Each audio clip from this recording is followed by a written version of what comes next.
Hi, I'm John Green, and this is Crash Course Big History. Today we're going to be exploring what happened to the universe after the Big Bang, particularly how you and I and everyone you know emerged from stars. And we'll also be investigating the burning question of why anyone who studies history has to care about chemistry. Mr. Green, I'm sorry, but I hate chemistry. Why can't we just learn about, like, English kings stabbing each other? Sorry, me from the past. The thing is, if you look far back enough in your family tree, you're going to find not just, like, farmers and foragers and fish and microbes, you're gonna find stars. And I don't mean stars like Kim Kardashian, who is actually not a star. She is a person. I mean actual stars, me from the past. And to understand how we got from stars to people, you're gonna need some chemistry.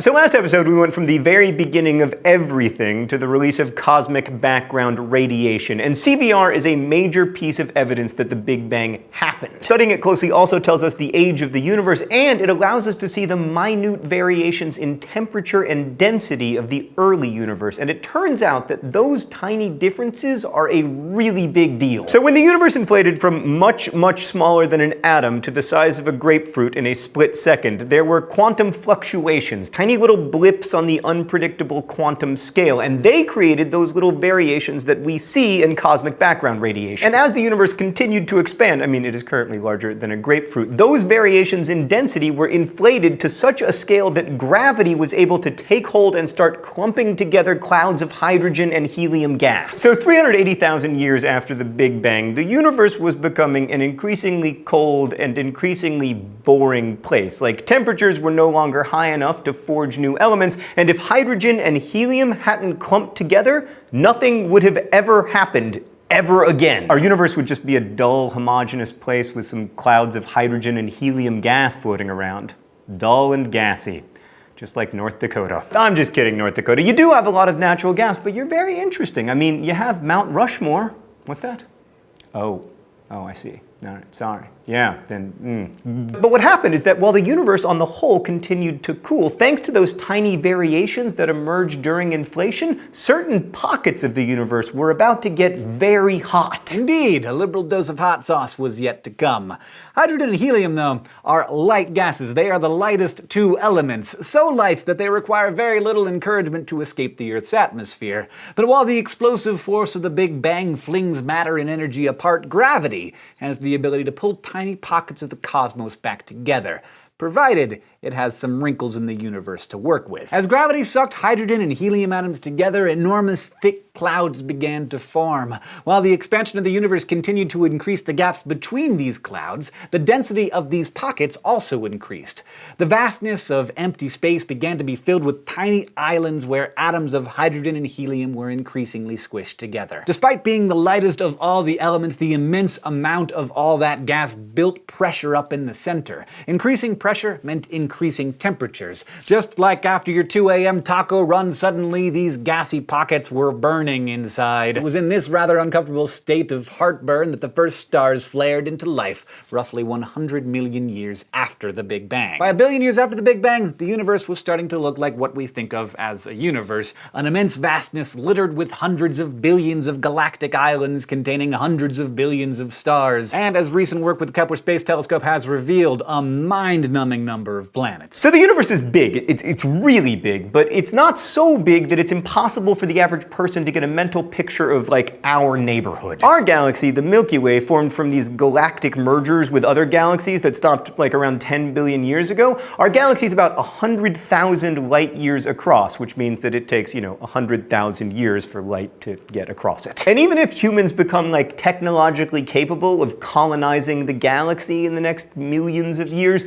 our little galactic island is probably where we're gonna stay, just peeping out on the rest of the universe. So there are between 200 and 400 billion stars in the Milky Way with huge distances between them. There hasn't been a merger between our galaxy and another for a long time, but our neighbor Andromeda, which has closer to 1 trillion stars, is actually set to collide with us in 3.75 billion years. But don't worry, this isn't going to be like a car crash, because the vast distances between stars make it very unlikely that stars will actually hit each other in such an event, although many new stars will form. Instead of a car crash, think of like a 3 billion year long tango of two graceful galactic dancers. This is going to totally mess up the constellations that we're familiar with now, but the good news is that by that time the sun will have wiped out life on Earth regardless, so we won't have to worry about it. And the even better news is that, let's face it, there's no way our species is making it until the sun wipes us out. As far as these galactic islands go, ours is a modest size. Like Malin 1 is a spiral galaxy like ours, but it's a whopping 680,000 light years across. And the giant elliptical galaxy, excitingly named M87 because astronomers are so good at naming things, is 980,000 light years across. And with its radio jets, the elliptical galaxy Hercules A, that's a slightly better name, is a whopping 1.5 million light years across from end to end. Galactic islands are separated by millions and millions of light years, and the Virgo supercluster of galaxies, to which the Milky Way belongs, is roughly 110 million light years in diameter, and that's only one of many, likely infinite superclusters in the universe. Wait, literally infinite? Wow! Unfortunately, we can't know whether the universe truly is infinite or not because of a little thing called the cosmic horizon. We can only see the light that has reached us from the start of the universe 13.8 billion years ago. Simply looking into the sky is an act of investigating history, and the farther we look back, we begin to see more primitive things, the first stars and galaxies. Mind you, the light we observe billions of years after it first shone and the continued expansion of the universe means that the cosmic horizon is approximately 46 billion light years away by now. Roughly double that, and you know that our little cosmic bubble is about 92 billion light years across. I mean, compare that to our already huge 100,000 light year galaxy. Just for a little bit of context, the circumference of the Earth is less than 1/5 of 1 light second. But beyond our little cosmic bubble, there is more universe eternally inflating, and where our universe is sort of one hole in a block of Swiss cheese, other holes might exist in that block of cheese, multiple universes with laws of physics completely different from ours.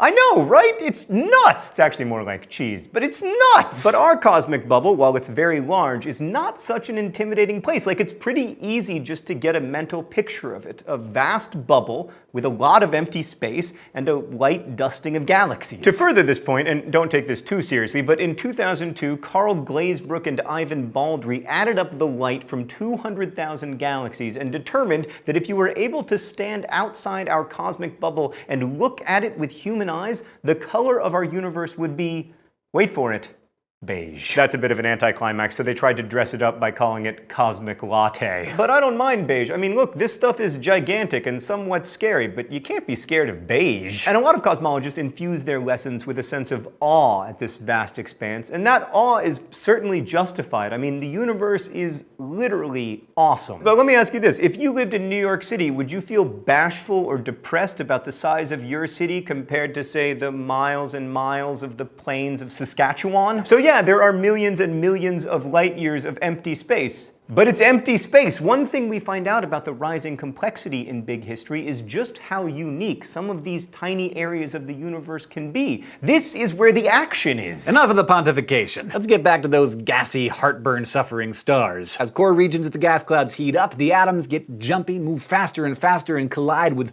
ever-increasing ferocity. Eventually, it's ferocious enough to overcome the electric repulsion between the atoms. They fuse, and the cloud officially becomes a star. Hydrogen atoms fuse into helium atoms at about 10 million degrees, releasing yet more energy. The sun is a massive hydrogen bomb in the sky, and the release of energy in just the right amounts is very good for us, provided we don't mess up the ozone layer too bad or spend too much time tanning on the beach. When it comes to stars, size matters. If an initial cloud is smaller than 8% of the size of our sun, it'll never form a star, maybe only a brown dwarf.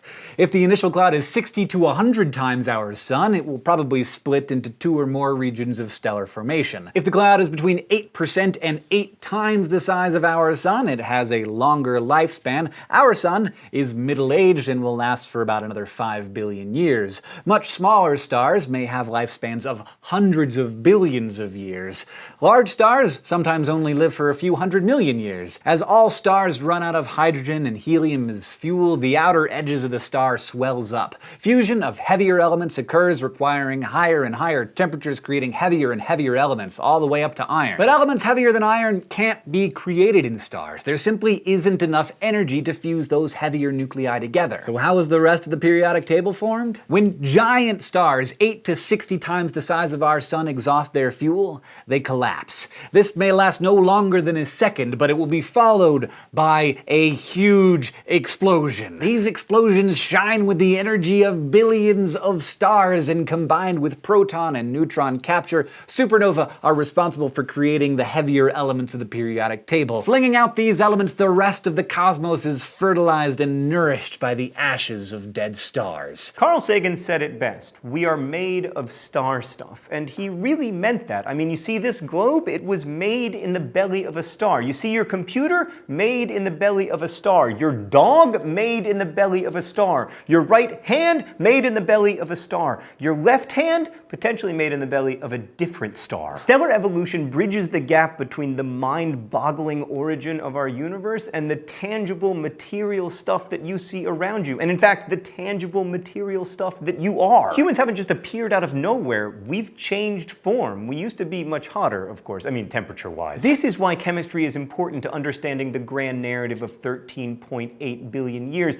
And it's also why we look at the big history of individual objects, something we call little big histories. Like, see this ring on my finger? I bought it in a jewelry store. A nice person sold it to me. A jeweler crafted it, and miners dug it out of the ground. But it got there by being flung out of a huge star in a massive explosion billions of years ago. It wound up in our solar system, was part of the tiny 0.1% of matter that didn't get sucked into the sun, accreted from the dusty debris in the one sliver of the solar system where the Earth was, and because gold is an iron-loving element, it was more prone to sink to the center of the Earth, making it even more unlikely that it should be found on the Earth's crust. Rare and shiny things are valued by a lot of human social orders, and during the agrarian era, gold became a sign of social standing and wealth, and in marriage tradition, giving someone an expensive gift can be a sign of esteem. Hence, Sarah and I spent $450 on this, which we could have spent on an Xbox. Tiny wrinkles in the early universe had a major impact on one of the unifying themes of 13.8 billion years: rising complexity. Wrinkles created stars, stars created elements, and some of those elements came together to form life and, of course, us. Gradually, we see an increase in the number of connections and building blocks present in the universe. For instance, a star is comprised primarily of two elements, hydrogen and helium. But here's the thing. If there had been no wrinkles in the early universe, energy would have been evenly distributed across the cosmos. Without flow of energy, like say that through a star, no complexity can arise. None whatsoever. This state of existence is called thermodynamic disequilibrium, which means that energy is not evenly distributed. A simple structure like a star is big, but it's just a large pile of the lightest elements and doesn't score very high in energy flow density. Your brain is 75,000 times more complex than a similar sized chunk of the sun. Its building blocks and nodes are way more intricate. Your brain has way more connections than there are stars in the galaxy. You wouldn't think a story that spans cosmology, geology, biology, and human history would have a unifying theme, but rising complexity is something that stretches across all 13.8 billion years. And it began with those tiny wrinkles in the early cosmos. So now moving past, I hope you see why a basic understanding of chemistry is important to understanding our ancestry. I mean, stars are pretty much your great, etc. grandparents. And you wouldn't ignore your grandparents, would you? Mr. Green, no way. I mean, they're a big part of my plan to get a car for my 16th birthday. That's really touching me from the past. Also, I've got bad news for you. So in today's episode, we've learned that everything around us, everything that we can touch and feel and see, even us, is debris floating around enormous stars in the vacuum of space. We clump into specks, we change form, but we owe our entire existence to these burning, gassy balls that we see in the night sky. We may just be the ashes of dead stars, but those ashes hold the potential to arrange themselves in increasingly complex ways, from which the Earth and all it contains can arise. But more on that next time.